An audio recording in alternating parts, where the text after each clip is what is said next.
عايزين نسالك بس الاول، هل انت عملت كارير شيفت ولا لا؟ ولو لا، ازاي جمعت بين المجالين مع بعض؟ لا ما عملتش كارير شيفت خالص. تمام. انا عايز اقول لك ان انا لسه راجع من شهر بالظبط، كنت امتحن امتحان ORE بتاع اللي هو UK معادله تمام. UK للاسنان. انا ما سبتش كارير خالص. تمام.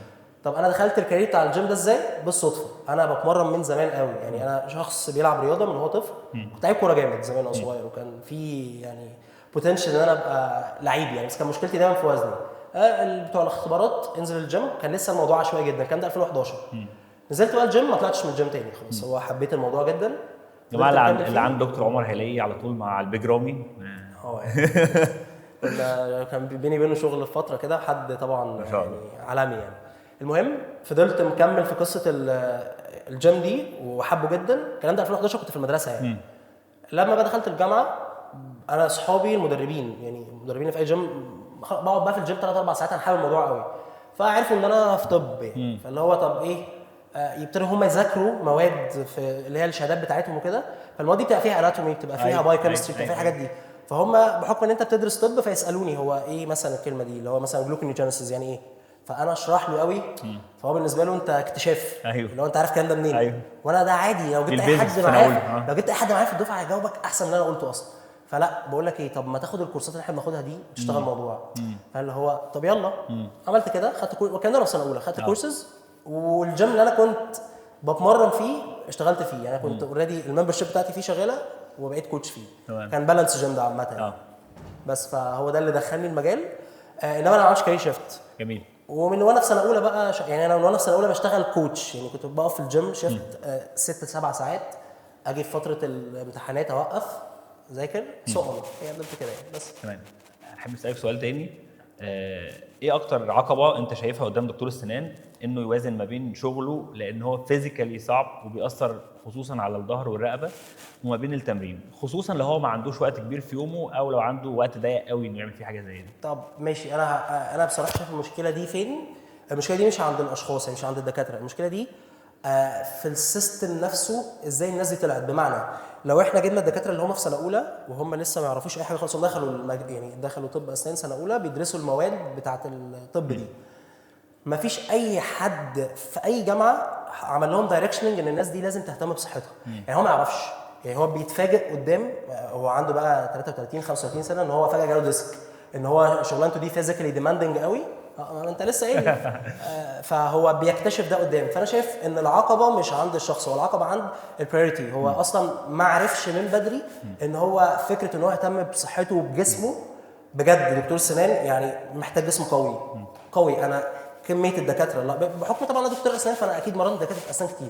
كميه دكاتره الاسنان الميد 30s والفورتيز اللي اعرفهم سابوا المجال ده ككلينيشنز وشفته بقى بيعملوا ها انت معانا اهو، وسابوا القصه دي خالص. طب السبب ايه؟ مش يعني انت مثلا عندك باشن، لا هم سابوه عشان بجد مش عارفين يشتغلوا. ديسك لامبر ديسك او سيرفيكال ايده بتنمل يعني. مثلا بعد كيس او تو كيسز ايده تنمل. طب هو مش اوير من بدري اصلا ان هو المفروض كان يبقى واخد باله. فذاتس ات يعني. فانا مش شايف ان العقبه عند الشخص قد ما العقبه عنده هو اصلا. المفروض تبقى برايورتي عنده من هو بيبتدي في المجال ده. يبقى فاهم ان شغلانته دي محتاجه فعلا جسمه يبقى قوي. جسمه قوي ات مينز هو محتاج يتمرن. فيعني ده البورت. طيب حضرتك ذكرت قبل كده ان كان عندك سكليوزس. سكوليوسس تمام. ده اكتشفته ازاي؟ وهل في علامات عموما، لان احنا معظمنا شغال بيحس بحاجات في ظهره او رقبته، هل في معدل خطر اللي هو حس بكذا فلازم يعمل حاجه تجاه الموضوع ده ولا ايه بالظبط؟ طيب خليني بس اقول على حاجه يعني. احنا عندنا سباين ديفيشنز موجوده في البني ادمين كلهم. عندنا 3 حاجات. كايفوسس ده اللي هو اللي بنسميه الاتب، اللي هو بيبقى الشخص عنده كيرف كده في ظهره من فوق. اوكي. في لوردوسس ده اللي هو بيبقى نفس الكيرف ده بس موجود في اللمبر تحت لجوه، بيبقى الشخص تحس ان هو وسطه ساقط لقدام كده. في بالسكوليوسس ده بيبقى 3 دايمنشنال ابنورماليتي يعني. بيبقى السباين ميديو لاترال في اتجاه وانترو بوستيريور في اتجاه يعني. بيبقى واخد 3 دايمنشنال كده ايه ديفيشن. طيب اكتشفته ازاي؟ اكتشفته بالصدفه في الجيش. يعني انا عارف من زمان ان انا عندي مشكله في ظهري بس منفض. في الجيش ظهري في لقطه كده تعبني. رحت اللي هو الوحده بتاعت المركز التدريب دي عادي خالص. الدكتور اللي كان في الوحده دي عظام بالصدفه شافني. ايه ده انت ازاي انت دخلت الجيش ازاي اصلا؟ انت المفروض ما كنتش تخش يعني. انا دخلت الجيش وقعدت سنه وانا المفروض اصلا اخد اعفاء. بس انا مش حاسس بالقصه دي خالص. ليه؟ عشان اول مره من 2011. فعارف انت الكاموفلاج افكت، يعني عارف انتوا الاورثو مثلا لما حد يبقى عنده مثلا سكيلتال كلاس 3 يبقى المندل بتاعه طالع لبره قوي ومش هيعمل اورثوجناثيك، عايز حل، فيبتدوا يعملوا كاموفلاج بقى اللي هو يبردوا له فوق مثلا يعمل فينيرز او كراونز، يبرد تحت جامد قوي فوق بحيث انه يعملوا اللي هي الايه الاوفر جيت والاوفرلاب دي يظبطوها اللي هو الكاموفلاج. نفس الكلام انا ظهري فيه يعني عامل زي حرف اس كده، فانا عندي ناحيه قوتها عن الثانيه فتحس ان هو الموضوع ايه عمل بالانس، بس هو ستيل لسه ظهري فيه المشكله دي. طيب ايه هي الورنينج ساينز؟ بسيطه جدا، في تيست اسمه فورورد بندنج تيست اللي هو تقف قدام وتركع كده اكنك وضع الركوع بتاعنا. لو في عندك يعني زي همب او ناحيه في الريب كيج اعلى من الثانيه بنسبه 90% انت عندك سكوليوسيس، او لو انت بتقف قصاد المرايه وبتاخد بالك انك عندك كتف سقط عن الثاني، يعني كتف نازل عن الثاني، ده برضو عاده بيبقى ممكن تبقى حاجات تانية بس دي ورنينج ساين ان انت تبتدي تاخد بالك او تكشف او تشوف كونسلتنت يقول لك الموضوع ده ايه. فده بالنسبه لقصه السكوليوسيس يعني. طيب في ناس يعني بينا بتحاول تعمل تمارين معينه في البيت، فهل في تمارين معينه ممكن بدل ما تنفعه تضره اصلا؟ طيب في البيت هو صعب قوي حد يوصل لمرحله انه يعمل تمرين في البيت يضره. تمام. يعني تمارين البيت كلها هو عاده هيبقى يعني انت جو تو ذا روتس كده، هو جاي من التمارين دي هتبقى عاده تمارين اللي هي الايروبكس او السويدي او الحاجات اللي هي كلها ستريتشات اصلا، فدي تمام. ولكن في تمارين لو انت شخص لسه جديد على الجيم واول مره تنزل تتمرن، عشان برضو الكيس دي موجوده كتير قوي دلوقتي بقى كله عايز يتمرن، كله عايز يعمل فورمه، فكله بينزل الجيم. فلو انت دكتور اسنان وعمرك ما اتمرنت قبل كده وبتشتغل بقالك فتره كبيره، فانت كده كده عندك يعني ظهرك فيه مشكله، انت مش هي هتنفجر في لحظه بس انت مش عارف. فلو انت الثلاث حاجات دول، فلو انا هدي نصيحه كده فيج يعني مش حاجه سبيسيفيك، ما تعملش اي حاجه اوفر هيد، يعني اي حاجه هتشيل فيها حاجه اوفر هيد يعني فوق وضع مثلا زي ما انا قاعد كده وهشيل فيها حاجه زي بريس دمبلز او باربل او وزن فري، اي حاجه اوفر هيد يعني اي دو نوت ريكومند الا لما يبقى معاك حد بيوبزرف انت بتعمل ايه، يشوف البرفورمانس بتاعك، يعمل لك اسسمنت يعني. وطبعا بما اننا دكاتره فانا دايما بحب فكره السبيشاليتي في كل حاجه. يعني انا نزلت الجيم اشوف الشخص بقى، يعني ما دام انا نزلت وهتمرن خلاص اشوف شخص جوه يقف معايا جوه الجيم يمرني اتليست الفتره الاولانيه بحيث ان هو يحطني على التراك. ليتر اون ممكن بقى انا ايه اكمل لوحدي. فيعني دي نصيحتي لاي حد بجد هينزل جيم وده اول كلاش ليه مع الجيم، حاول ما تجودش، يعني شوف حد يبقى واقف معاك من الاول ما دام انت حطيت الموضوع في دماغك وعاوز تتمرن وعاوز يبقى لايف ستايل. عشان انت لو لوحدك عاده هتلاقي الموضوع قلب عشوائي، او هتتمرن شويه بعد كده هتجد دي موديفيتد عشان انت اصلا ما فيش جولز، انت اللي هو نزلت هائم شايف ده بيعمل حاجه وده بيعمل حاجه، طب انا المفروض اعمل ايه؟ وانت اصلا المفروض الدايركشن بتاعك يبقى مختلف خالص، كونك دكتور اسنان كونك شغلانتك فيزيكالي ديماندنج قوي على البوستيريور تشين كلها، ظهرك كله من اول رقبتك. يعني احنا قاعدين كده يوماجن ان انت ما فيش عضلات شغاله عندك، ولكن انت رقبتك عضلات الرقبه كلها شغاله، البارافيرتبرال ماسلز شغاله، الكور ماسلز شغاله، فكل الكلام ده اصلا شغال عندك بشكل امبالانسد شويه او يعني المجهود مش متوزع عليها. فانت المفروض اصلا تيجي تتمرن تبقى كونسيرنينج البوينتس دي كلها. فاهم قصدي من الحته دي؟ طيب هنخش في بوينت ثانيه ليها علاقه بالاكل بقى. اوكي. انا اعرف ناس كتير وانا نفسي كان بيحصل لي الموضوع ده في وقت انا كنت ملتزم فيه في الجيم زي ما قلت لك، وبتيجي تلاقي انك وراك حاجات كتير جدا جدا جدا، مسحول في العياده، نزلت متاخر من البيت فما قدرتش تاخد اكل معاك من البيت فما فيش اكل هيلثي. تعمل ايه في ايامك وتظبط اكلك ازاي في وسط زحمه العياده الرهيبه دي؟ طب انت بتاكل ازاي؟ يعني انا خلينا بقى في الكيس بتاعتك لان اكيد اللي انت شرحته ده ديفنتلي موجود في ناس كتير قوي من العاده بتهيألي يعني اظن ان اي حد حاول يعمل دايت فهي دي بتبقى مشكلته الازليه. هو بيصحى الصبح وذر ستودنت على فكره او بيشتغل أكيد. بيصحى الصبح عنده جامعه عنده سكشن، هو بيصحى متاخر عايز يلحق يجري على طول. انت بتعمل ايه؟ انا كاستاذ بعمل ايه في الموقف ده؟ انا 90% بتعمل نفس الناس بتعمله، فانا عايز يعني ابيك من الحته بتاعتك. يعني ان انا ما اخدش اكل من البيت بعمل ايه؟ بحاول يعني يومك ماشي ازاي؟ يعني خلينا كده ناخد يوم عشوائي جدا. بتصحى الصبح انت مستعجل ميعادك الساعه 9 وصحيت الساعه 8 يا دوبك تلبس وتنزل، لبست ونزلت ورحت كلت ايه بقى في اليوم ده؟ اليوم ماشي غالبا يعني هاكل حاجه من بره اكيد بس هحاول اقلل كربوهيدرات شويه يعني. لا خلينا بقى من غير، انت مش بتحاول تعمل حاجه دلوقتي، انت مش مركز مع باكل قليل يعني هاكل قليل لو انا مش عايز ابوظ قوي. بتاكل ايه؟ يعني عادي يقول لي باكل، قول لي بروح الكشك ساندوتش يعني كريب جميل مثلا. وبعد كده تاكل امتى تاني؟ بالليل بقى لما تروح صح؟ بالظبط. خلاص بتبقى انا باكل طول حاجه اليوم. واخر اليوم خالص وبروح انام بعدها على طول كمان. بيتهيألي اللي هو بيقوله ده شبه حاجات كتير ناس بتعملها هنا صح ولا يعني انا بشوف انه اللي انت قلته دلوقتي ده بالظبط. هو 90% هتلاقي الناس تعمل كده. يعني هو نفس الفكره، انا صاحي متاخر ونايم متاخر اصلا. وعندي 100,000 حاجه في دماغي، عايز اروح الصبح عشان عندي تسليمات ماسترز مش عارف ايه، وفي بيشنت حاطط له امبلانت وفيلد وعامل مشكله وعايز جاي اروح النهارده بعد مش عارف، وبالليل مش عارف في ميعاد مع مين بتاع الماركتنج في الشركه عايز اقعد معاه. فانت يومك اصلا هنرجع تاني للبوينت اللي انا قلت لك من شويه، فكره البريوريتي اللي هو انت اصلا قصه الجيم وجسمك دي مش هتاخد بالك منها الا لما تبقى عائق في الطريق بتاع يومك، الا لما تزعلك.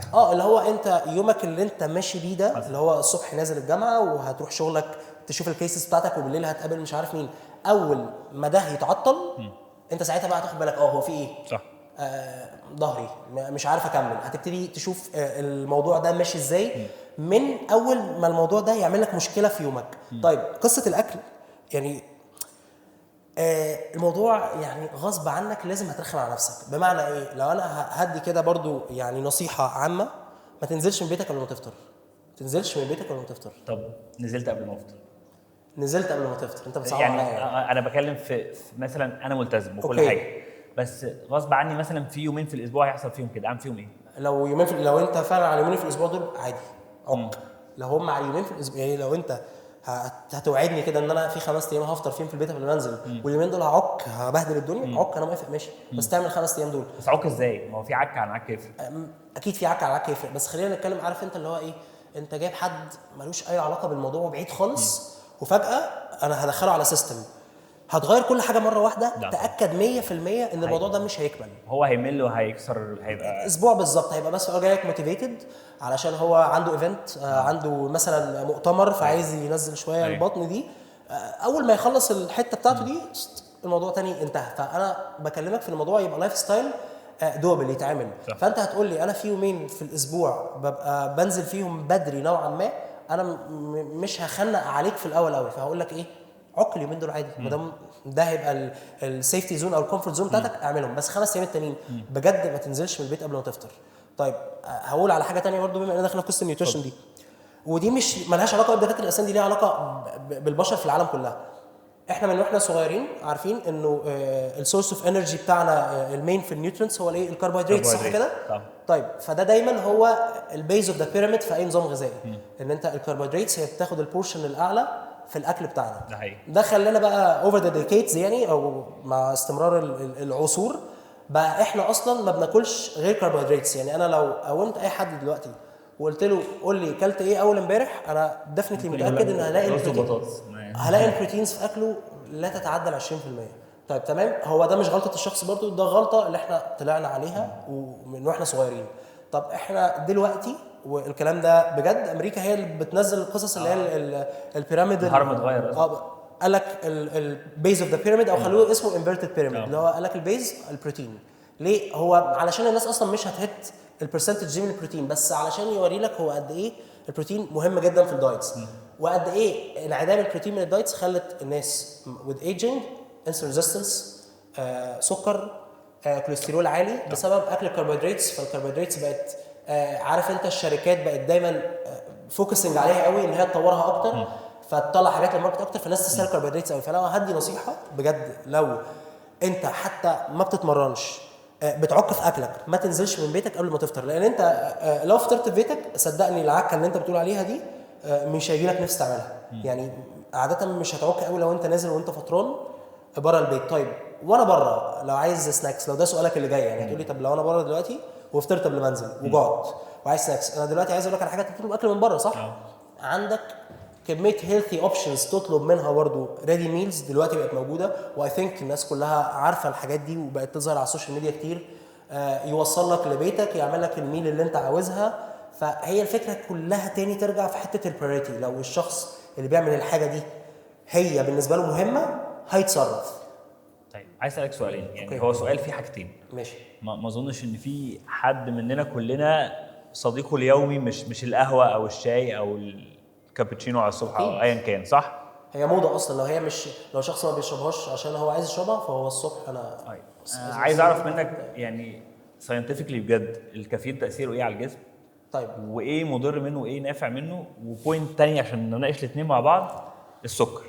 اوكي، طب لأن- خلينا ناخد الكافيين الاول. اوكي يلا بينا. طيب بص، الكافيين في العموم كده لو هنتكلم على بني ادم طبيعي بيستعمله عادي، لا هو كويس جدا ما فيهوش اي مشكله. طيب اللي بيتعمل لا كارثه، اللي هو فكره ايه؟ انا في حد دكتور اسنان دفنت لي كل اللي قاعد 100% يعرف، كل اللي قاعد حد ما شاء الله ستاف ممبر وحد قوي جدا يعني في عين شمس عندنا. هو لما بيجي يتكلم معايا بيقول لي انا بشرب في اليوم 6-7 كوبايات قهوه عادي، يعني بيشرب كوبايات قهوه يخش ينام. فانت تاكد ان ده انت بتعمل مصيبه، يعني انت بتعمل مصيبه وانت مش واخد بالك. ولكن الكافيين في العموم يعني لو انا هشرب في اليوم كوبايه قهوه واحده، كوبايتين ماكسيمم تمام. كوبايه القهوه فيها كام ملي جرام كافيين تقريبا؟ يعني فيها 40 ملي، لا كوبايه القهوه فيها مثلا 20-22 على حسب بقى نوع القهوه يعني. فولا حاجه لو انا هشرب كوبايتين في اليوم اتس اوكي مفيش مشكله. طب هو اصلا الكافيين بيعمل ايه؟ يعني عشان بس برضه نبقى فاهمين، بعيدا عن ان هو بيزود الهارت ريت وبيزود اللي هو افراز الابنفرين وهرمونات الطوارئ عندنا، هو مين احنا بناخده ليه؟ علشان هو بيبلوك ريسبتورز عندنا في السي ان اس او سنترال نيرفس سيستم اللي هي الادينوزين ريسبتورز. الريسبتورز دي لما بتبقى اكتيفيتد انت بتحس ان انت تعبان، فوانس بلوكد انت ساعتها بتحس ان انت ايه؟ بتديلي حته التعب. طب انت عمال تشرب كافيين كتير، الريسبتورز دي حصل لها ايه؟ داون ريجوليشن توليرنس، فبقيت محتاج تعمل ايه علشان تبقى مفوق؟ فمحتاج تاخد دبل الدوز اللي انت بتعملها، مكمل على الاسلوب ده تريبل وكوادربل الدوز دي. فده اللي بيحصل انه يجي يخلي واحد يقول لي انا بشرب في اليوم 7 كوبايات قهوه كاجوال، ده غير عادي يعني. طيب نفس الشخص ده هو عامه فت جدا، يعني مش حد اوبيز او حد وزنه زايد، لا هو بجد فت. يعمل تحليل كوليسترول يلاقي كوليسترول بجد عالي 240، هو مش تخين اصلا. التراكمي بتاعه بري دايابيتك، هو طوله عادي 175 سم، وزنه 70 كيلو يعني او 80 كيلو اللي هو ان رينج كويس جدا. طب ليه ده عالي؟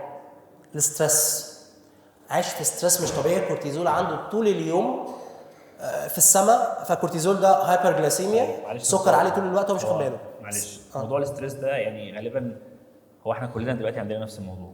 اوكي هنتعامل معاه ازاي بجد؟ لان هو الموضوع بقى يعني بص مش هقول لك كلام تنميه بشريه ويصحى الصبح يتنفس هواء، لا انا هكلمك واقعي. يعني ستريس هتفضل في ستريس عادي خالص، يو هاف تو ديل وذ ات. يعني ستريس ايه ده دكاتره الاسنان بجد يعني ربنا يكون في عون دكتور السنان المصري، اللي هو بيصحى الصبح اللي هو مثلا بيحضر حاجه بالليل كان بيذاكر لها، الصبح يا ترى بقى المشرف بتاعي هيقبلها ولا مش هيقبلها، الكيسز هتمشي ولا مش هتمشي، عندي تارجت في العياده عايز اعمله، عندي صوت عايز ادفعها، الماشينز جايبها جديده، عايز اطور العياده، عايز اطور الماركتنج، عايز بقى ابص لحياتي الشخصيه مفيش صفر، فكده كده انت عايش في ستريس.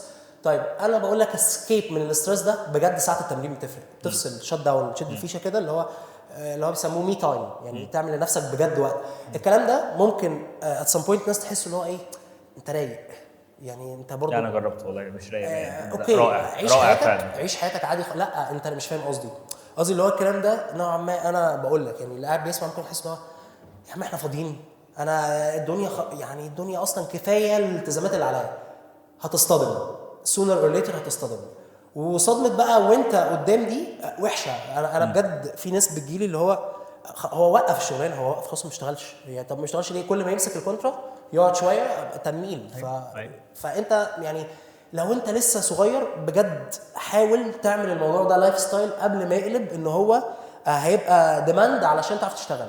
فيعني دي بجد نصيحتي.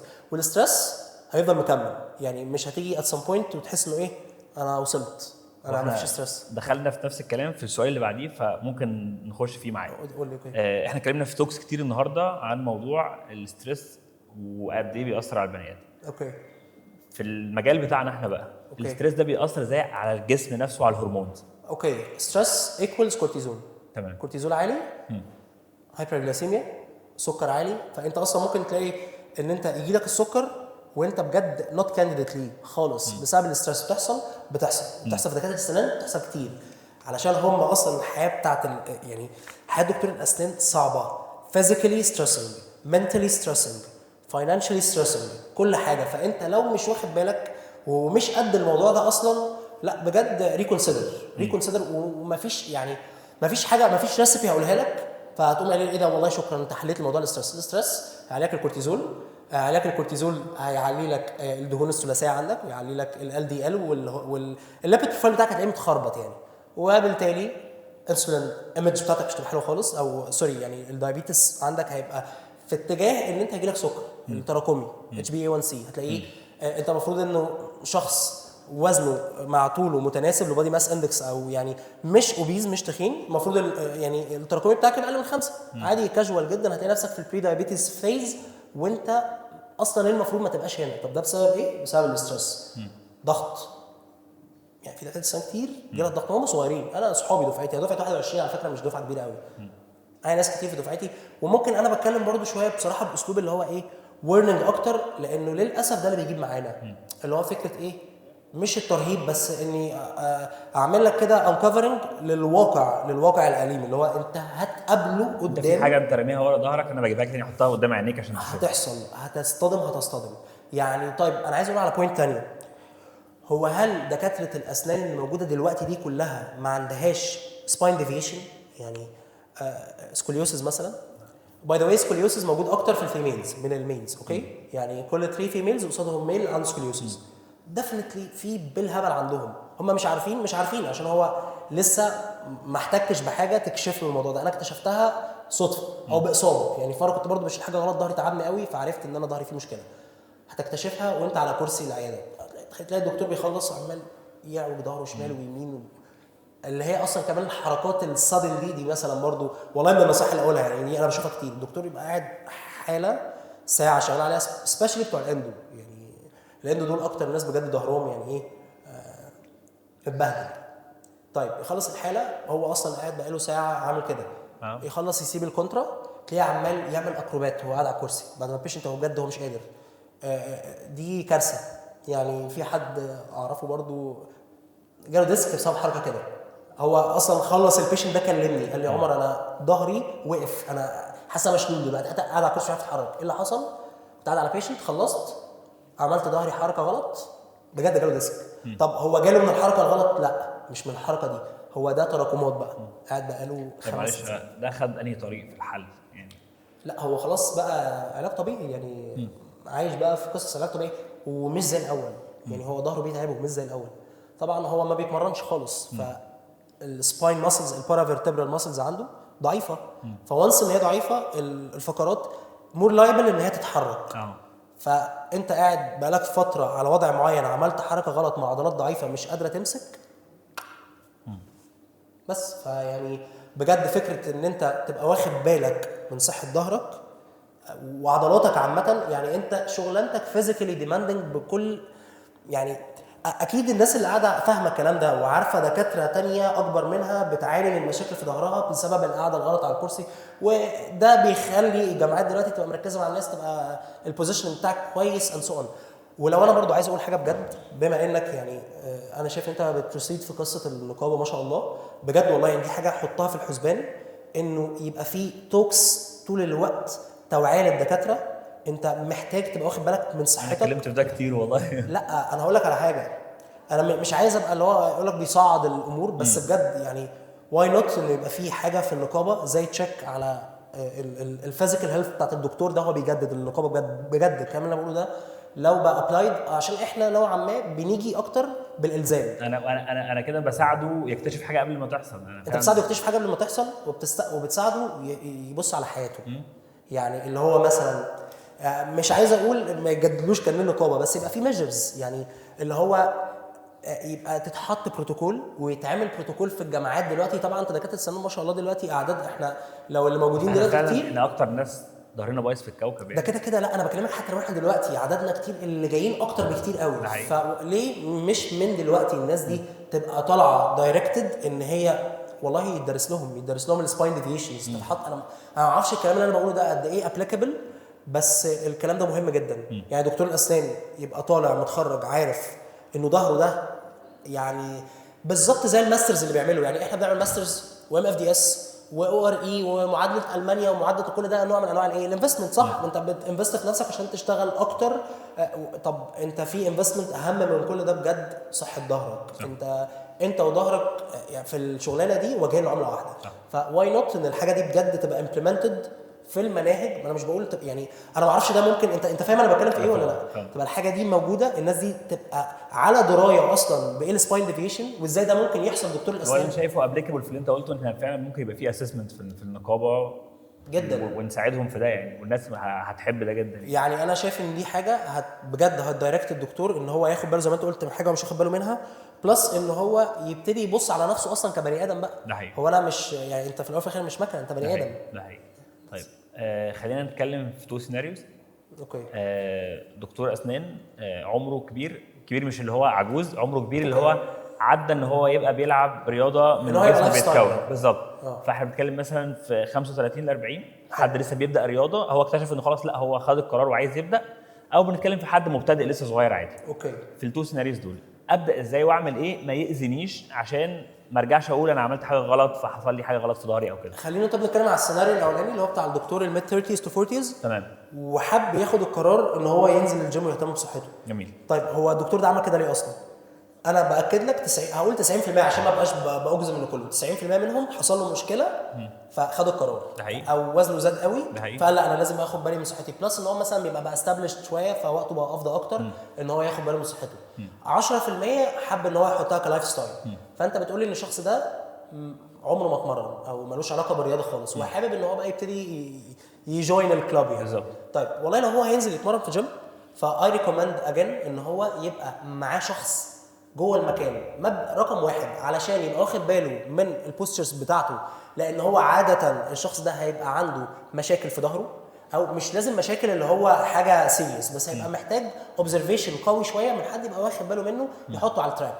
رقم 2 هيلزمه انه يروح المكان ده، لان انت برضو لو الحاجه دي ما فيهاش نوعا ما اوبليجيشن او حاسس ان في حد واقف فوق دماغك، اللي انا بقول لك ده على فكره بعد ايه يعني من شغل 2000 من 2017 2018 بشتغل في القصه دي. فلو الشخص اللي بيتمرن مش لاقي حد فوق دماغه او حد بيلزمه انه يجي يروح يعني يتمرن، هو هيلتزم شهر وبالتالي اللي انا بقوله ده هيبقى فيه ديفنتلي حد عمله دي فتره سخن. انا خدت التجربه دي 4 مرات لحد دلوقتي. عملت ايه بقى؟ اشتركت كام مره في جيم؟ لا 4 مرات التزمت فعلا وعند ليفل معين وصلت لنتائج كويسه، وعند ليفل معين حد صاحبي كان بينزل معايا مثلا فيشجعني فبداش ينزل، انا تدريجيا بنزل، او حد كان بيتابعني بدا تدريجيا بنزل. فاحنا دلوقتي بنتكلم عشان بس الكلام يبقى بريسايز، بنتكلم على سيناريو الشخص اللي هو عدى بيه ان يتقال على ان ده لايف ستايل بالظبط ونازل يتمرن. لا انت لازم يبقى معاك حد، حتى لو واحد صاحبك انت عارف ان هو بيعرف يتمرن وكويس وهتلاقي ديفنتلي هتلاقي ده صح. طيب لو الشخص ده مش هينزل يتمرن ودكتور في العياده وحابب يافويد اللي هو ازاي انا ممكن اخد بالي من نفسي في العياده واعمل حاجات تطول يعني اللي هو البير مينيمم، اعمل ايه في البير لو انا ما عنديش فعلا وقت انزل الجيم؟ جميل. اعمل ايه بيزكس بسيطه اللي هو انا ما عنديش وقت كتير بس في نفس الوقت تحميني من ان انا يحصل لي مشاكل كبيره. طيب خلينا نشوف المشكله اصلا بتحصل من ايه. انت بتبقى قاعد على كرسي في بوزيشن معين مش البوزيشن اللي ربنا خلقه لظهرنا، وحتى لو انت قاعد صح 100% بس هو مش الطبيعي ان انا ابقى قاعد يعني ساعتين او ساعه ونص على بيشنت قاعد عامل كده حتى لو له احسن بوزيشن ده مش عادي. طيب فانت بناء على ده بتشوف ايه اللي بيحصل. حاصل يعني اوفر تريننج او مش اوفر تريننج بقى، اوفر كونتراكشن في عضلات البوستيريور تشين بتاعتك كلها. فانت محتاج تعمل ايه؟ محتاج تفك العضلات دي. طيب فانت البير مينيمم اللي تعمله ان انت تعمل 3 مرات في الاسبوع في البيت او حتى في العياده. اكيد في بيبقى اوضه فاضيه في اي عياده ما فيهاش حاجه، تجيب مات او والله حتى سجاده وات ايفر ايه يعني ايا كان الحاجه اللي هتستعملها ايه، وتعمل استرتشات البوستيريور تشين بتاعتك. الاسترتشات دي انا على فكره كذا مره عملت الفيديوز دي بتاعت الاسترتشات، وكنت بوجه الفيديوز دي لدكاتره الاسنان دايما انه بجد اد الروتينز دي لحياتكم، اللي هو انت 3 مرات في الاسبوع تعملها طول حياتك بجد هتريليف كتير قوي. يعني لو مش هتقوي فالبوزيشن اللي هو هتحميك على الاقل من اللي جاي. البوزيشن اللي انت قاعده غلط ده من الاخر لما تروح البيت هتفكه يعني هترتاح. فستاتيك ستريتشز يعني انت بتعمل عكس اللي انت كنت بتعمله. تاني حاجه ان انت تقوي الكور ماسلز عضلات البطن. مشكله القعده على كرسي السنان طول ما احنا قاعدين العضلات اللي هي فلاسد مش شغاله خالص عضلات البطن، ولذلك هتلاقي نسبه كبيره قوي من دكاتره الاسنان ممكن على فكره ما يبقاش تخين خالص بس دايما عنده مشكله الحته دي. ليه؟ لان هو طول الوقت قاعد، فمعنى ان هو قاعد طول الوقت يعني عضلات البطن دي مش شغاله. هي البوزيشن بتاع عشان تبقى اكتف اللي هو السباين كونتراكشن، ان انت فليكشن سباين فليكشن ان انت تبني عمودك الفقري لقدام ساعتها العضله دي تشتغل. طب انت قاعد طول الوقت كده العضله دي مريحه. اي منطقه العضلات فيها بتريح تبقى المنطقه دي زي هانتنج اريا، او بالنسبه للجسم المنطقه دي حلوه قوي ان احنا نخزن فيها دهون. ليه؟ لان هي ما فيهاش عضلات، فبالتالي يعني الثيرمال اكتيفيتي بتاعت المنطقه دي قليله، فتلاقي المنطقه دي بقت ايزي جدا ان هي تخزن دهون. فاي دكتور سنان محتاج برضو يتمرن تمارين كور او بطن علشان يعمل اكتيفيشن للمنطقه دي. انت قاعد 8 ساعات على الكرسي بتشتغل مهمل المنطقه دي تماما؟ لا، 3 مرات في الاسبوع، ربع ساعه ثلث ساعه اتمرن تمارين بطن. هي تمارين بيسك جدا لو اي حد بجد هيبقى عارفها، يعني مش هقول لك حاجه سبيشاليزد بقى قوي، لا لا لا، تمارين عاديه خالص. اللي هو الكرانشز زي تمارين البطن. يعني انت لو عملت مثلا 4 أو 5 سيتس او دورات، كل سيت فيها مثلا 15 20 عده، ده مور ذان انف لو انت مش هتعمل حاجه يعني سبيسيفيك بقى ليك كدكتور سنان. ولو ان انا طبعا اجان باكد مليون في المية يو هاف تو انفست في جسمك علشان هتصطدم قدام. ده حقيقي. يعني والله احنا متشكرين جدا جدا جدا على المعلومات الرهيبه دي. يعني تمام. اوكي. ونحب نسمع منك بقى لو انت عايز تقول لنا نصيحه اخيره تخص موضوع النيوتريشن والجيم. طيب نصيحه يبقى للشباب الصغيره. تمام.